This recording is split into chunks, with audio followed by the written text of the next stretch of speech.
She's still laughing.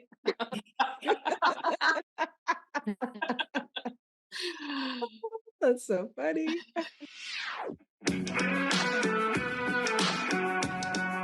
Welcome to 5 Lemons Left.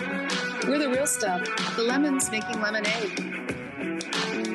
So pucker up, because we're going to be discussing our life's lessons and the nitty-gritty details of our spiritual journeys.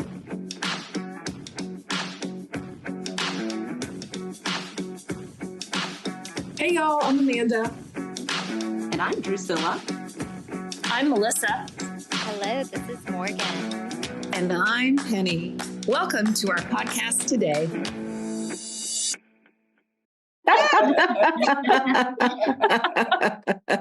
Oh my gosh, you guys, it's so funny. I just don't know what we're laughing about right now.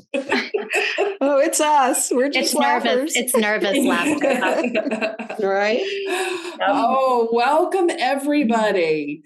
Welcome everybody listening to our podcast, 5 Lemons Laughing. This is episode number 60, and we are celebrating. We're also on Facebook Live. And hello, everybody watching or listening on Facebook Live. We are doing a series on relationships, and this is the first one in that series. Yes, it is. Thank you, Amanda, for the introduction, and welcome everybody who might be tuning in live with us. Welcome everybody in podcast land or YouTube who might be listening later when we post the episode officially.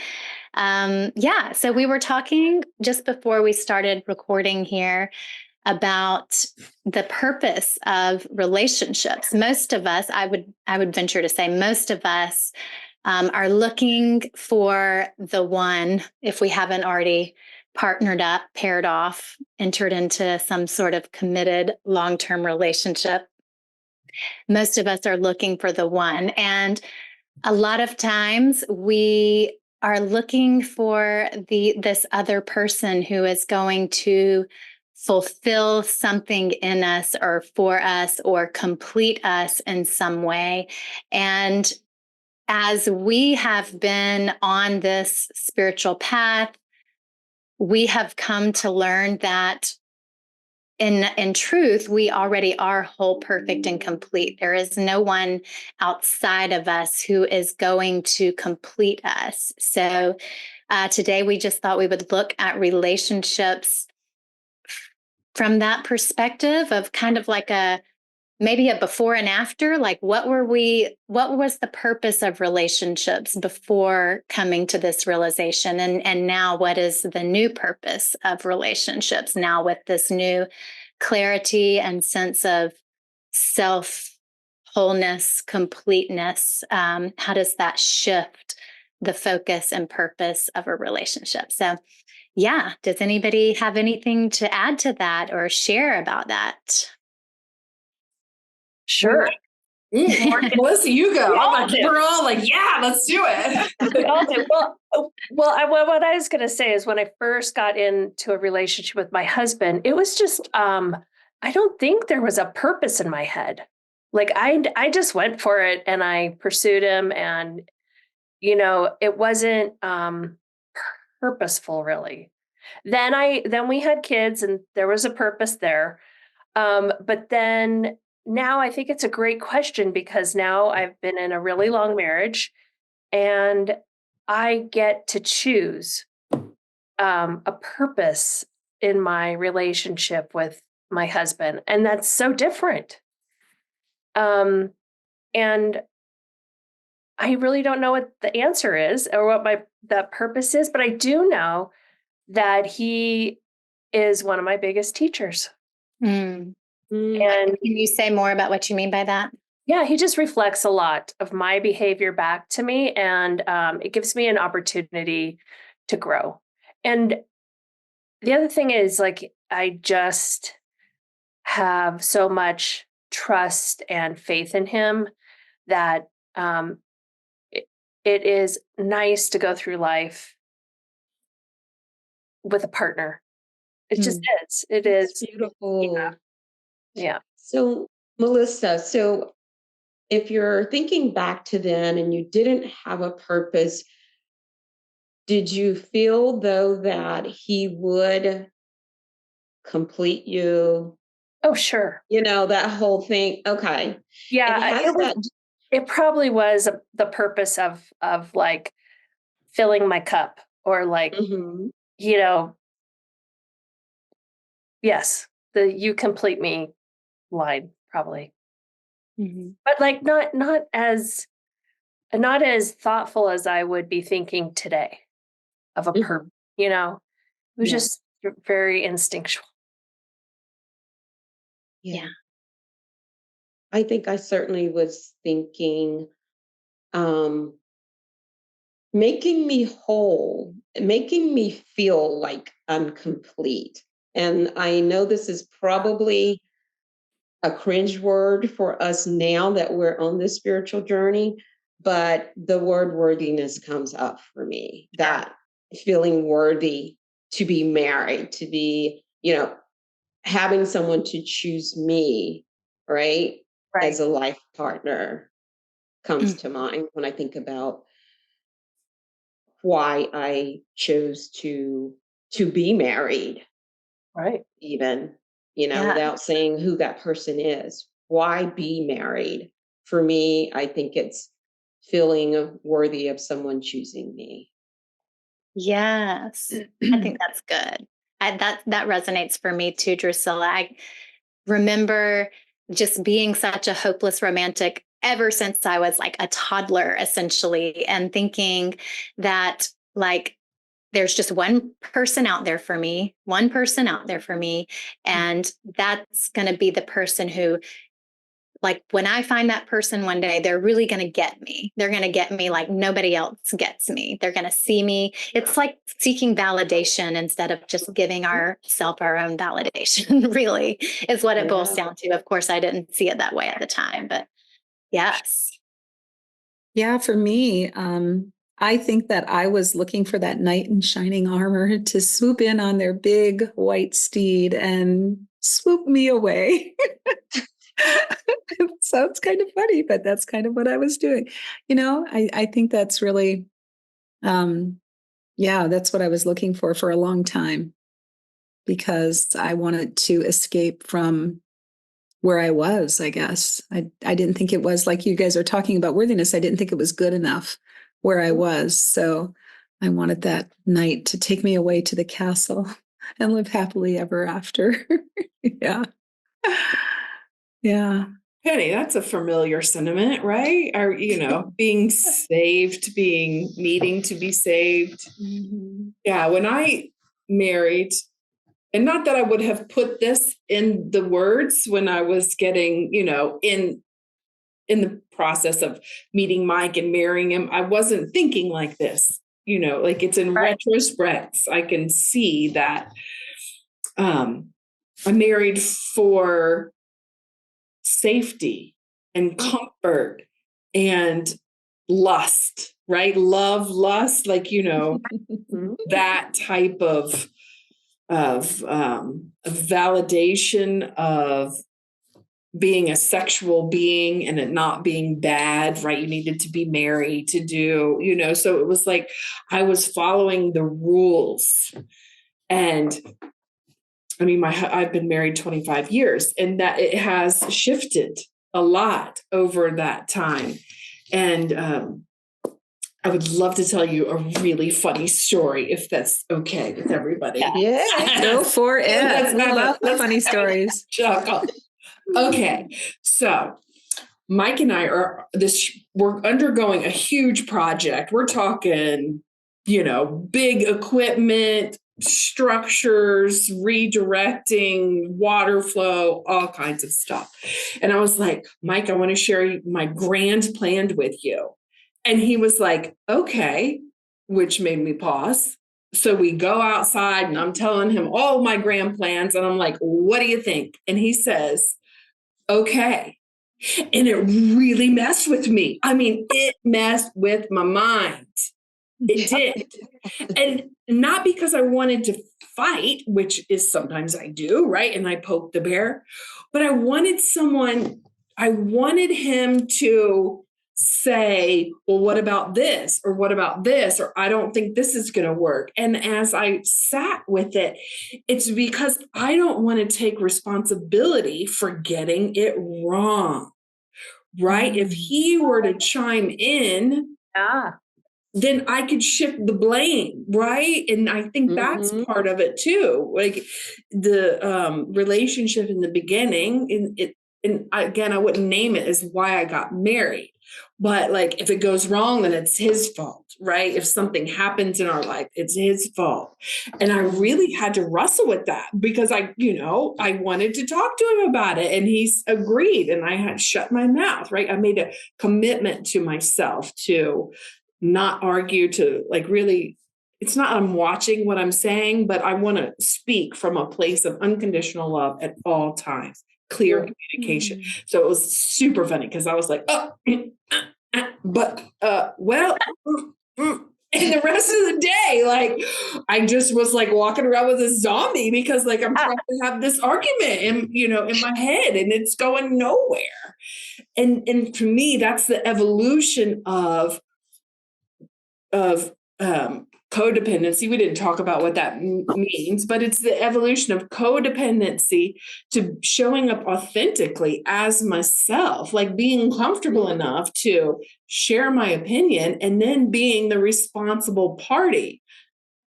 Sure. In partnership. So that's what I'm going for now. So I went, that's how my relationship has shifted. Yeah. Amanda, because you gave a very good example of what the A Course in Miracles, which is the book that we're all studying. It's a perfect example of going from a special relationship to a holy relationship, in which I think most people would call it what you said, a codependent relationship. To an independent or holy relationship where you're coming together not to complete each other, but to see each other as whole and perfect and complete in going through the journey together. Right. And so you not being afraid of the judgment, so giving your opinion, and then also being able to rest in the security that even if something did go wrong, he's not going to hold you to any crazy standard or make you feel guilty about it. That's the holy part of a relationship that we're very fortunate if we get to experience that with our significant other. Yeah. And one more step further is even if it doesn't go right and he does blame me, right? I'm not saying he would, but he might, right? That's part of letting him be who he is, right? Yep. To have enough confidence, enough self-love and self-worth that even my significant other, if he were to say something, it wouldn't rock my foundation like it would have, Your identity, your self-worth. Yeah. I love that. So one of the things that it said in A Course in Miracles this week when I was reading is the number one question that we should really practice asking over and over and over and over again is, what is it for? And so that's sort of what inspired the topic today, I feel like. So can you shared that in the beginning when you were young and you and Mike first started dating, that it was on about safety, comfort, and less. That was what it was for. Probably more than that, but those were some of the key words.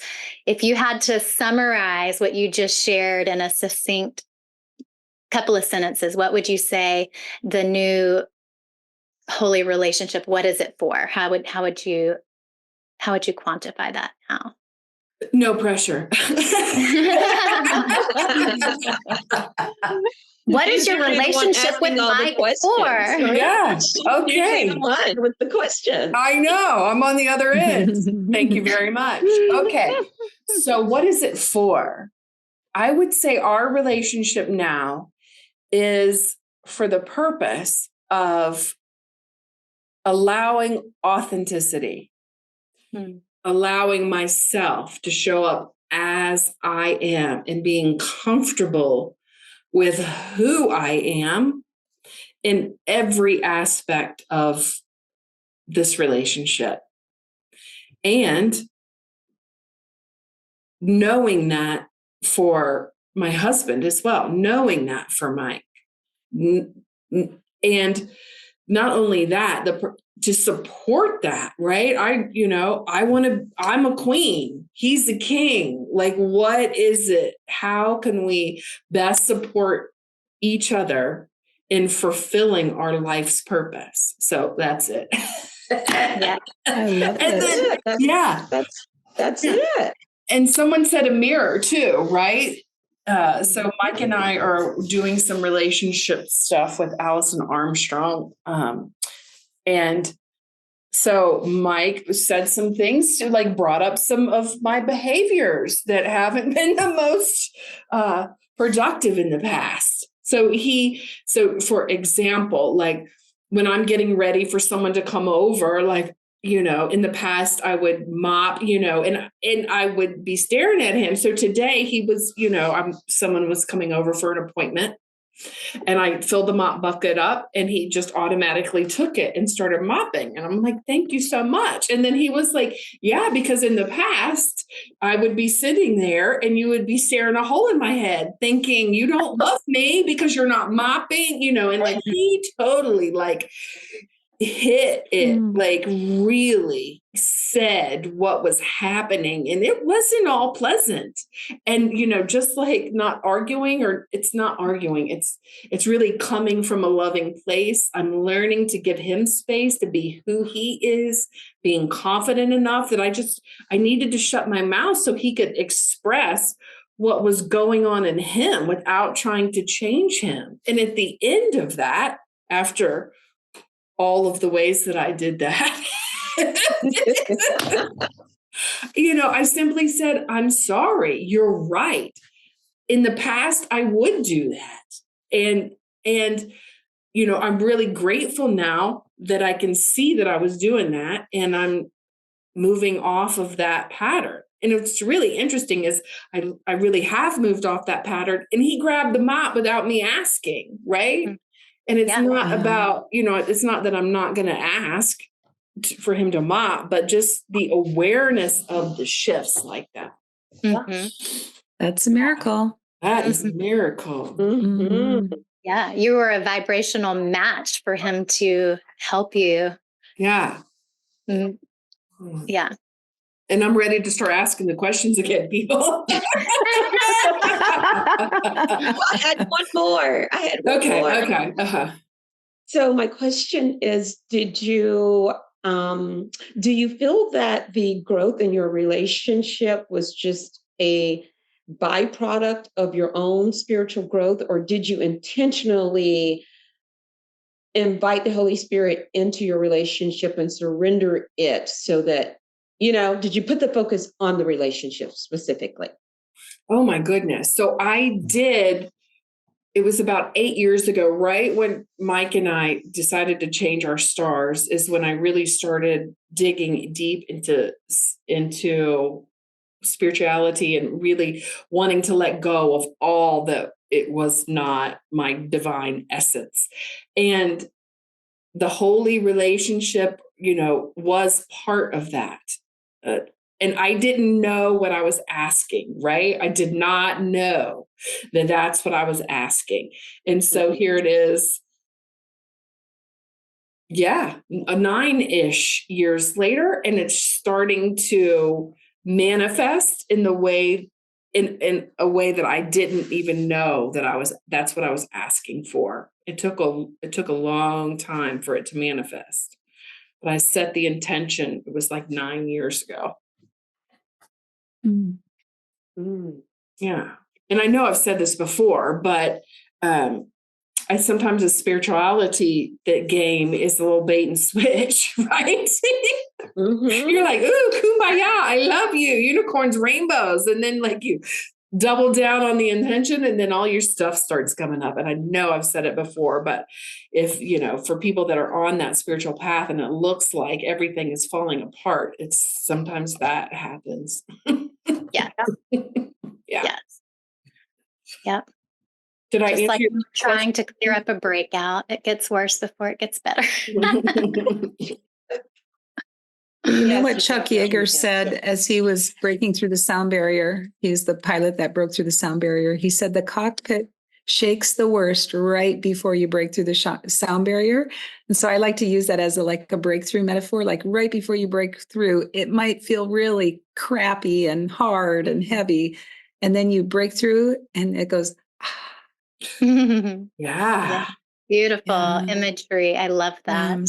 It I would is. love to hear some of y'all's stories about how your relationship has shifted. Mm. Well, I'm in the cockpit right now. Me too. Okay. I'm just,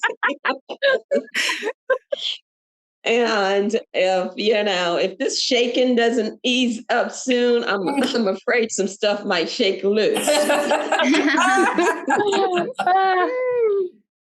It's been really tough. I mean, my husband and I have been through just a lot personally, individually, in terms of family situations.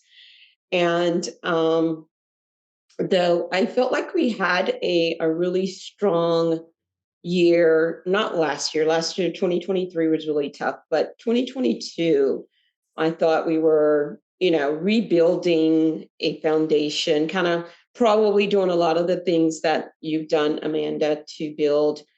And most of the work was personal to me. I did intentionally invite the Holy Spirit into our relationship to help me to navigate and to, it really came back to me taking accountability and choosing to see my husband in the light that I wanted God to see me in, right, which is whole and perfect.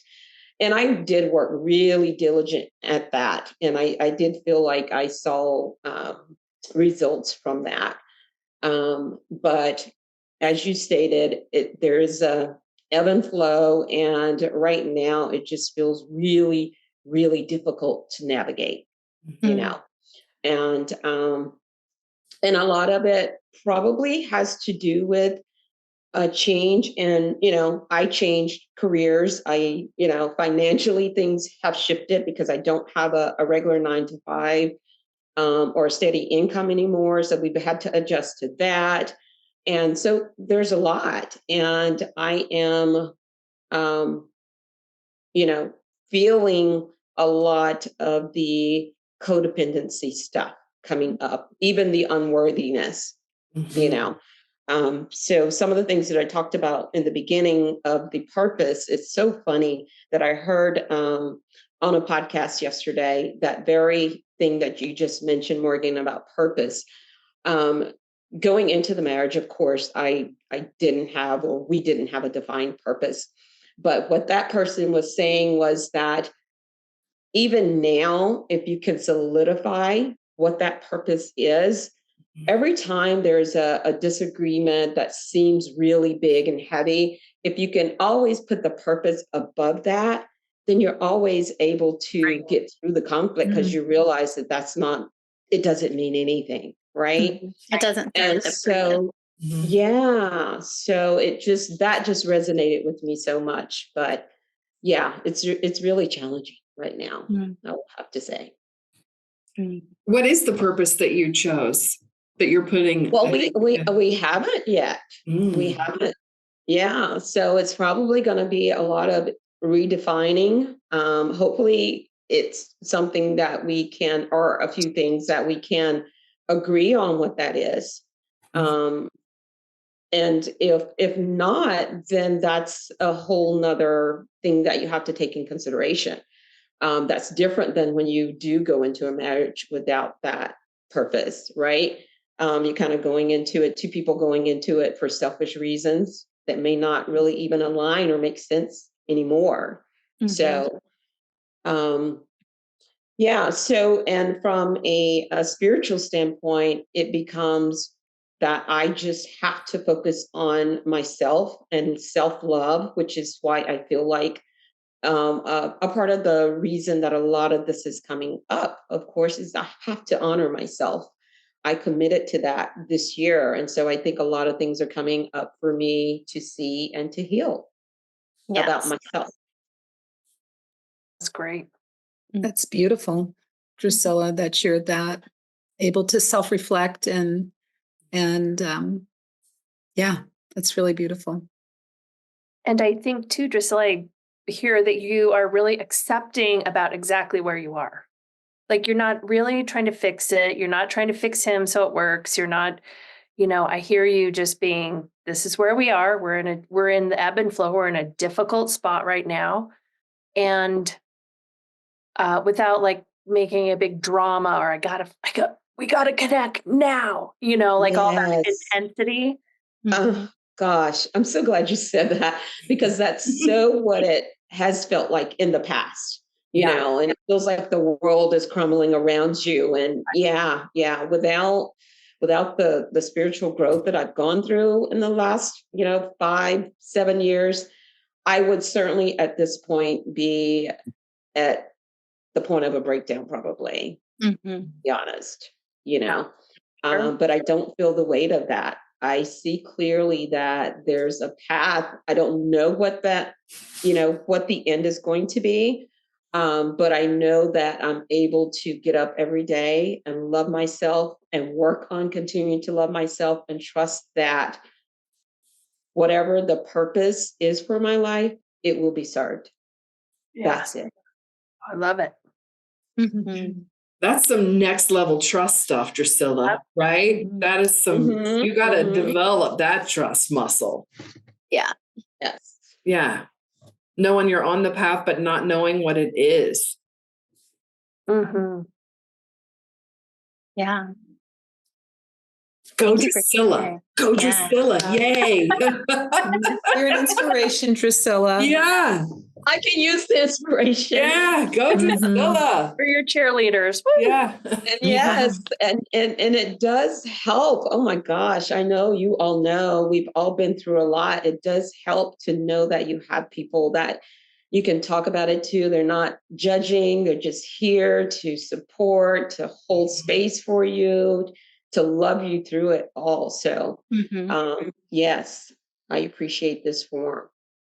Yes, I agree. And also not judging your husband, just holding the higher vision that this is all working together perfectly, no matter how uncomfortable it might feel in this moment, because you're about to break through the sound barrier. You've trained for this. You've trained for this. Put your oxygen mask on first. Yeah. Well, Penny, you did the calling in the one training and you're doing the conscious uncoupling training. I'd love to hear your perspective on this. It's like right in your wheelhouse. Yeah. So I have to tell you that a lot of what's coming up for me as I coach people through conscious uncoupling is like, oh my God, that's happening in my relationship at times. Oh, wow. That's happening in my relationship too. And I'm still married. And I'm thinking like, wow, it's bringing up a lot. And for all of the coaches in training, we frequently have conversations about what it's bringing up for us as we do the work with people that are consciously uncoupling from their relationships. And so it's showing me that I have some work to do, and my husband would like me to do some work. And sometimes I'm resistant to it because I got a lot of other things to do, but I get to decide what, the priorities are too. And I love what Drusilla, what you were saying is the best thing to do is just get up every day and love myself and work on continuing to love myself and trust that the Holy Spirit's guiding me. to do what the next right thing is. And I don't know if I'm answering your question exactly, but the calling in the one unconscious uncoupling has some really great processes and practices, because a lot of times we enter into relationship from our pain self or our suffering self. Yeah, of course. And I know that I did that. Mhm. I was definitely looking for security and to be saved. And so a lot of times relationships end because people don't realize that they're operating from that hurt part of them when they were a little kid, usually. And that's what they bring into the relationship. And then of course, when there's two little kids in a marriage, it doesn't always work out so well. We have to be mature adults, really to work through some of this really hard stuff. And that is what's being driven home for me. So you can pick up the book, Conscious Uncoupling, or Calling in the One. The source fracture story is in both of them. And you can even hire a coach. Go to CatherineWoodwardThomas.com and you can find coaches there. And they can coach you through that too. I'm a Calling in the One coach. I'm not on her website, so you can call me too. But and I'm not a conscious uncoupling certified coach yet. I'm still working on that. We're just in our practice period, but it's really powerful stuff. And that's why I'm doing it, because I want to be awakened in all my relationships. I want them to be holy. And I struggle with that, my humanness, because we're all freaking human, right? Right. My humanness and my source fracture story still comes up, and I get triggered into it, and I am not always responding in the most healthiest way. And I'm working on it. And it's a process. Like Amanda, you said it took you 9 years to 9-ish years Ish. Yeah. Yeah. So I know it's a process, and like Drusilla said, just having trust that everything's going to be well. What we are learning in A Course in Miracles is that everything's already been predestined. If we can just let go of the reins and let Holy Spirit guide us, it probably would be better than we can even expect it to be. So, yeah, I like to think it's been predestined in a like the way of like a video game. It's like the program is already written, but there's a million different ways you can play it within that program. So, and what I also like is we can't get it wrong. Like even like I used to have this like a divorce is a failure in a relationship. I used to have this very black and white dogmatic view about relationships. This is what a successful relationship looks like. This is what a failed relationship looks like. But now the new purpose for relationships for me, it's just for us to support each other in waking up. And that can happen in a 2-minute relationship with a stranger at the grocery store, or that can happen in a lifelong partnership with someone. And as long as there is some usefulness in the relationship, then it will remain in our lives. And when that relationship is no longer useful for our awakening, then that relationship is going to leave our lives either by force or by choice or by chance. So just having that new awareness that there really is no such thing as a failed relationship has really kind of taken some of the pressure off, I think. Well, it's just a change in the relationship, right? That's what we use at our company when somebody decides or we decide, or they decide that it's not the right place for them to be working. We just have a change in relationship form that we have them sign, Love that. Yeah. And so I think we can do it in our own personal relationships too. And because people do come in and out of our lives, and I'm not just talking marriage, I'm talking all relationships now. They come in for a season and then they go. And that's okay. Yeah. What about you, Morgan? You have to give me a more specific question than that. Yes. What's your journey been like from, in your marriage, from Mm. special to holy, or was it ever special? Oh,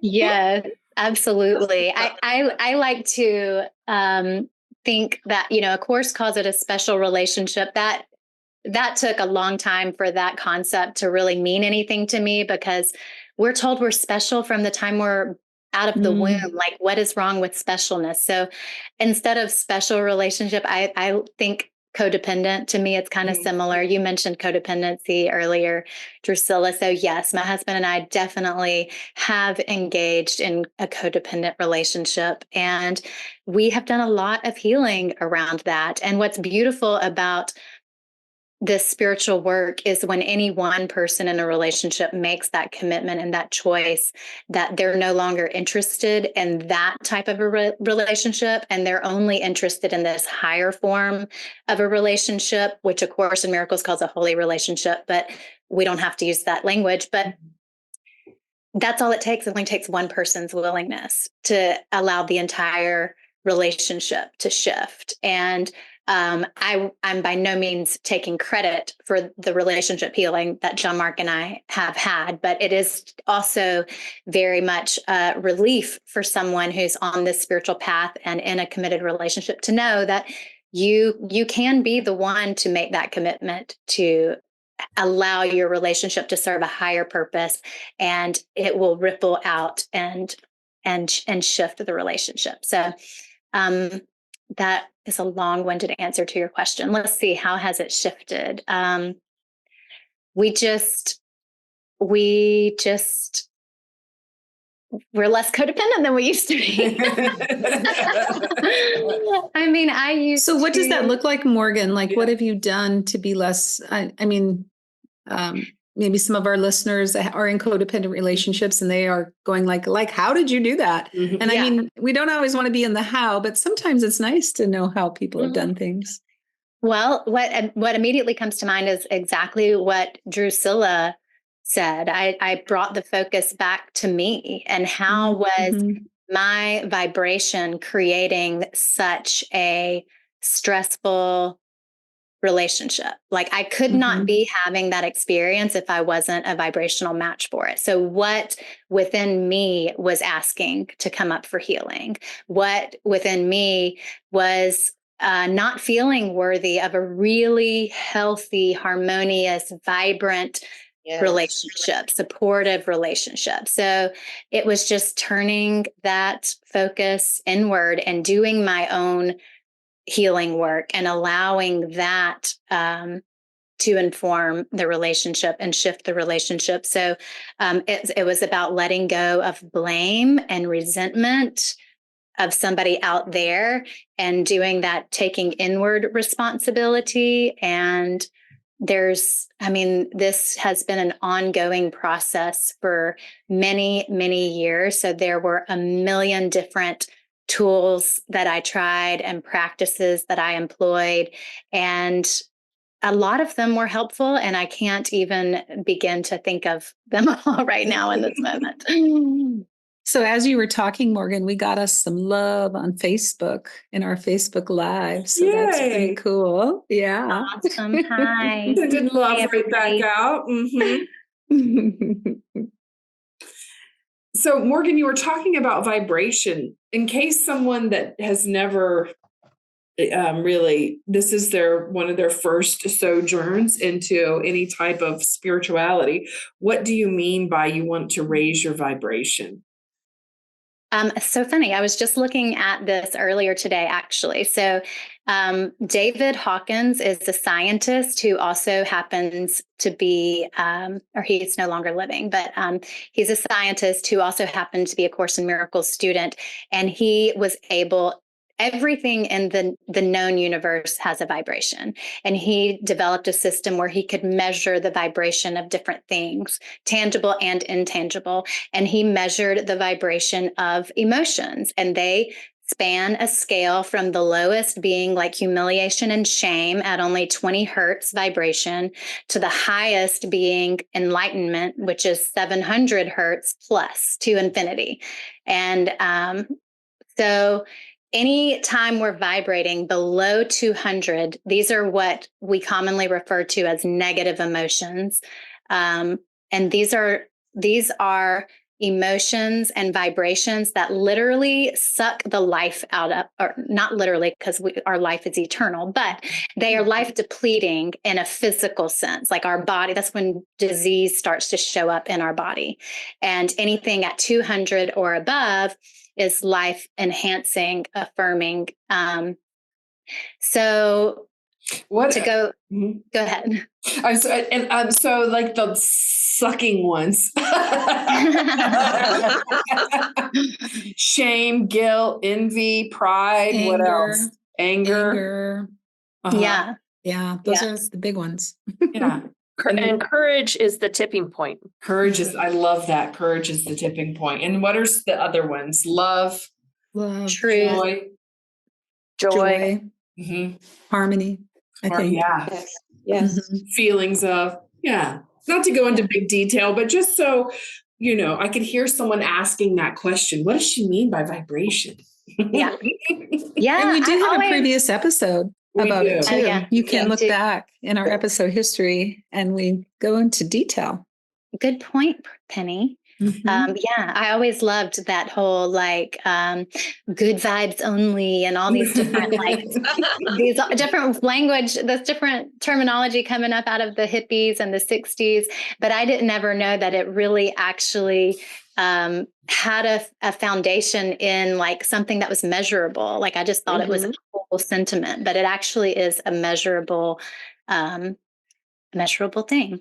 Yeah, Morgan, it is. That's, I think, why there were so many peace protests, because peace is a higher vibration versus, angry and mad that there's a war.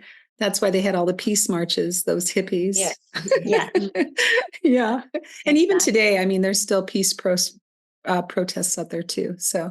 Right. Yeah. And so bringing that back to Amanda's question, that I'm glad that triggered something for me, Penny. So if you think about shame vibrating at only 20 and love vibrating at something like 500, how many times more powerful is 500 than 20? So one person, that's how you can see how one person can do the work, and it will bring benefit to anybody in proximity to that person, because it's so much more powerful than those lower vibration.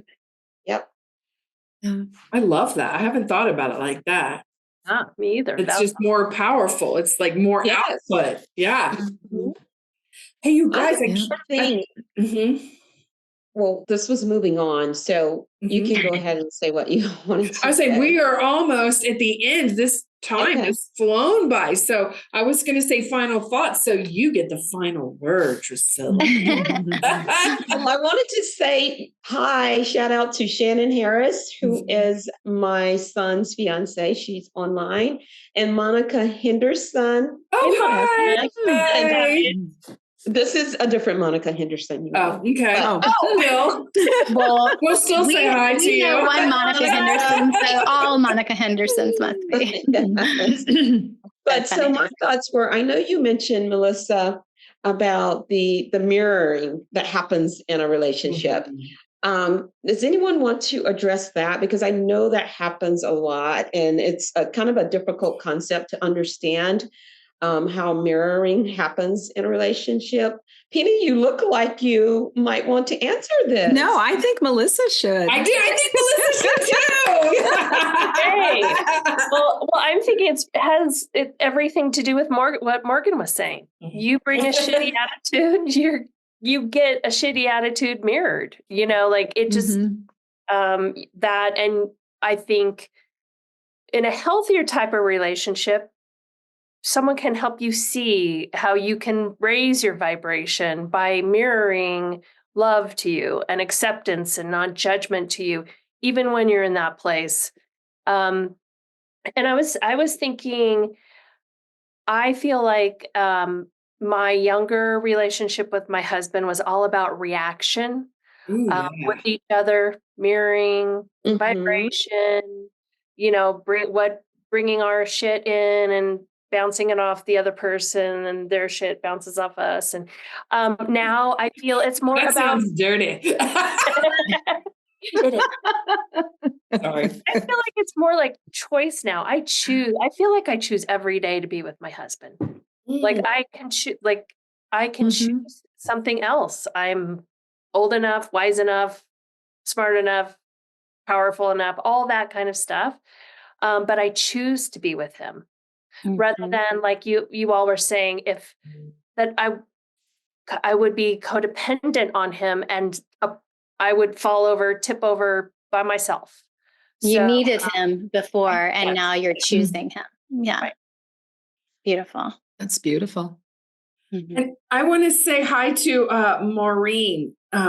Maureen, my friend Maureen, she's watching too. Hi. Awesome. Hi, Marie. Hi. And my friend Lisa is watching too. Hi. Lisa. Yay. How's River? Okay, Yeah, well, hi, thank you. It's River. Yeah. That's so funny. Well, I have to say hi to Taryn, Jess, and Shannon. Hi guys. Mm-hmm. And Feel Drusilla, what's super your honored that y'all are here. Yeah. Sorry, go ahead. What's your son's fiance's name again? Shannon Harris. Hi, Shannon Harris. Shannon Harris. Awesome. All right. Well, I think that's a wrap. Yeah. Ladies, you have just finished listening to episode 60 of Five Lemons Laughing. We are so excited to have had you here, especially on our first Facebook Live episode. I have a couple of Post-its from Penny's Post-its. Yay. And so the best thing is to get up every day and love ourselves free. I got that from this session, that if we love ourselves, we will have freedom. And keep the focus on me can shift our relationships into those holy relationships, especially if we're doing our work. Right? Yeah. Yeah. And so thank you, everyone, for showing up and watching. We so appreciate it. You can subscribe to our podcast and all the podcast platforms. You can write a review. You can send us some love. You can send us some questions. All of it's welcome. And you can find our website at Five Lemons Laughing. That's 5 lemonslaughing.com, where you can find all 60 of our episodes. And it's just been a really fun journey, and we appreciate all of you coming along with us. So with that, have a beautiful rest of your day. Bye, y'all. Bye. Bye. Bye-bye.